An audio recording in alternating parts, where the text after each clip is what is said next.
Hello folks, hope you're well. Just a quick video, let's see what this one happens to be. Well, I was walking around with God, with the dogs earlier, in not this woods, the Ferry Village woods nearby. And speaking to God about stuff. And saying, isn't it remarkable? The people in church, they don't seem to figure out, well, there's a few things. First of all, you didn't waste your words. Now, it'd be quite easy for them to agree you didn't waste your words. But then, okay. You cursed the fig tree for having no fruit. So, okay, if I said to the people in church, do you think he would curse you for having no fruit? They would say, well, did he say that in the Bible? Well, John 15.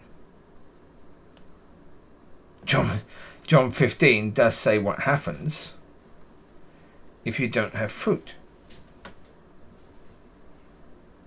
And it's much, much worse than a curse.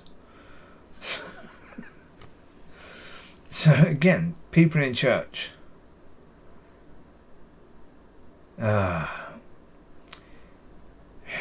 So it goes back to years and years and years. This has been on my mind, seeing people in church doing this stuff. Is that they say they're followers of Christ.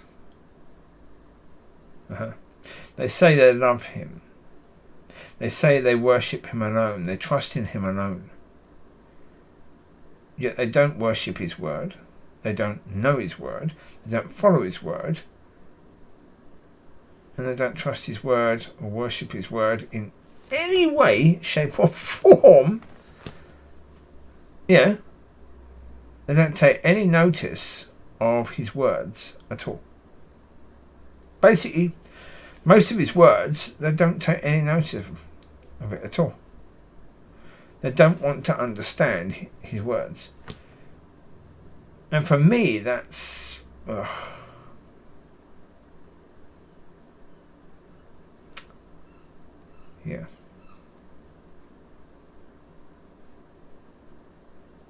Yeah. Yeah, as I say, I just find it astonishing. And I was talking to a young lady yesterday about her situation. And she was saying that she had lost a friend. That another one of her friends had committed suicide recently. And after a bit, I said to her, you need better friends. I said, the point of it is, if you want to support people that want to kill themselves, and if you want them to be better and not doing that, you need people that are further than you in that situation to help you. And I said that for me, yeah, I was caring for the people in church and thinking, how can I help them? How can I help them? And for years, I was sad, absolutely sad about the situation in church. Until recently, when I realised it's not my job. My job is about helping people that I can actually help, rather than everyone. Because if people in church want to go to hell, then I can't stop them. I can't. And that's worse than someone killing themselves. But, yeah, can I do anything about it? No, not at all. Can't do anything about it at all. I can't do a thing about it. Because if they want to do what they're doing right now, it's up to them. I've said before, yeah, people from church get annoyed if you're talking about them and what they're doing wrong. They don't like that. So therefore, they want to ban you from church rather than doing better, doing right things. So obviously, if they're doing better, you will talk about them doing better. If they're doing the right things, you will talk about them doing the right things. But they don't care about that. What they care about is you talking about what they're doing, because they know, basically. They know that what they're doing is wrong. They know that. If they're reading their Bible, they know. They can see what the Bible says and they can see what's happening, so they know what they see in the Bible is completely different than what they're actually doing. And what they're doing is therefore wrong. They know that. But they don't give a shit about it at all. They don't care. If they don't care, then it's up to them.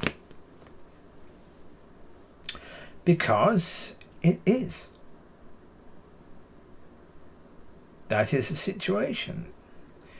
It's not up to anyone else. You can't force people to care. You can't force people to want to do better. You can't force people to learn how to walk in his way. Yeah, if they only want to talk rather than walk, can you force them? No. No. Can you help them if they don't want to do it? No. It's the same if someone wants to kill themselves, you can't really stop them. They're going to do it anyway. Yeah, you might be able to stop them for a few months, maybe. But then one day, if you're not there, boom, they do it. And it hurts you so much when they do that, because you weren't there. But you can't be there all the time, can you? That's the point. You can't be there all the time, because you've got a life yourself. And you need to think about your life rather than them all the time. And, well, that woman didn't like what I said. I said, the problem is your friend was weak. That's why he killed himself, because he was weak. And she didn't like that, but he was weak. I'm not trying to judge that person, but if someone kills themselves, then they're saying, I'm not strong enough to deal with these issues. And they're saying themselves that they are weak. And basically, by doing that, they're hurting all their friends and their family. They're damaging those people by doing that. Because they're saying enough.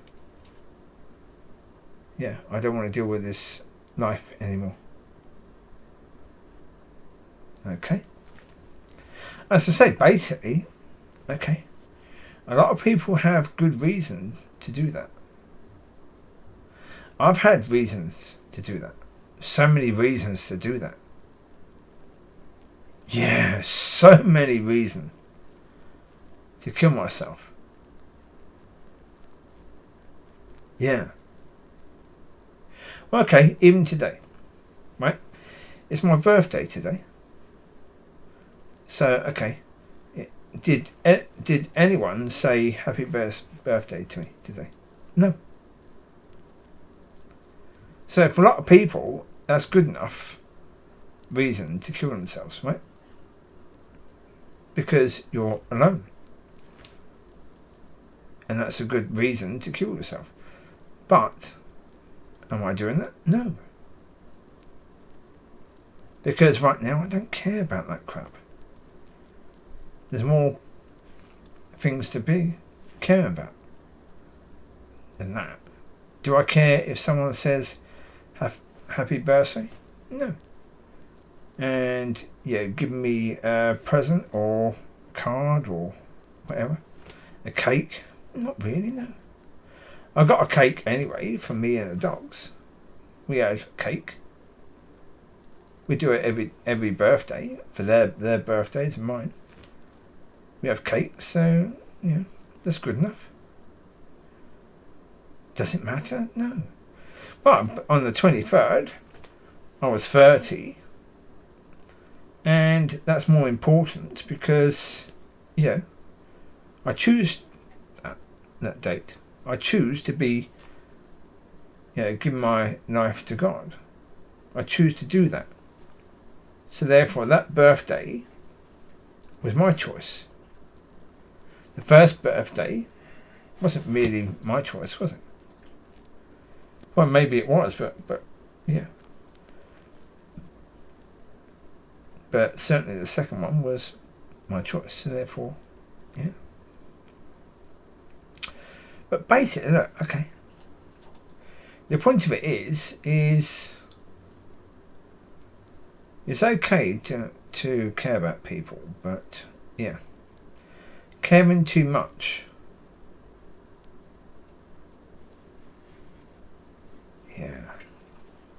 that's only going to hurt you. And it does hurt, I know. Well, if you listen to the videos when I was in the churches, you can feel my hurt at that time. Because, you meet people and you care about those people a little bit when you first meet them.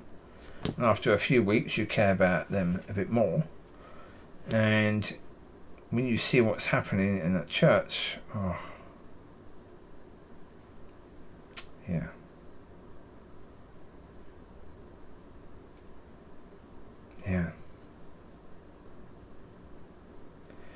Well, and the man who said he asked Jeff to be his spiritual father, that man was a lovely man. He was a lovely man.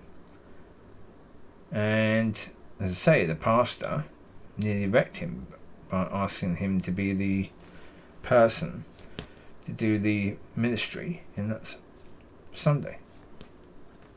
And that person was nowhere near ready to do that.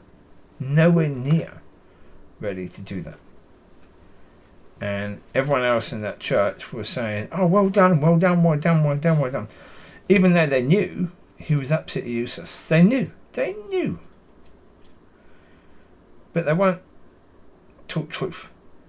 Because, for most of them, they don't care about him at all. All they care about is people thinks they're nice and lovely, and they think those people are nice and lovely. But the problem is, if you're nice and lovely, if you love that person, you would talk truth. Because basically, if that person really thinks that the Lord shouldn't be crucified, it should be the thief being crucified rather than the Lord, then how can he understand anything in the Bible if you can't understand that? He's in trouble. Big trouble. If he can't understand that. But if people are saying he's right, if they're saying good job, they're saying he was right. If they're saying he was right, then would he actually go to God about it and saying, well, what's the truth of that? No, because everyone was saying he was right. There was no reason to go to God about it because he thought he was wrong. So, Yeah.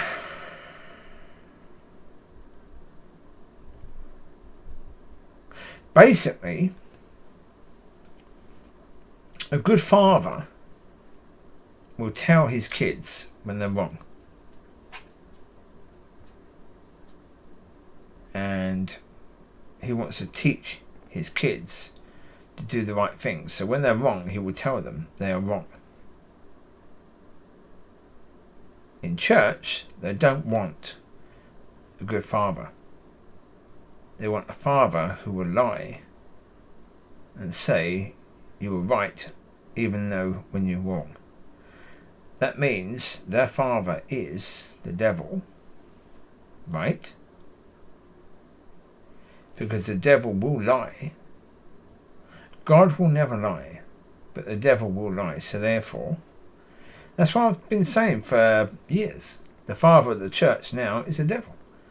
Because, yeah. And again, a lot of people think it means I hate the people in church. No. No. As I said, if you hate people, but you love yourself, you will lie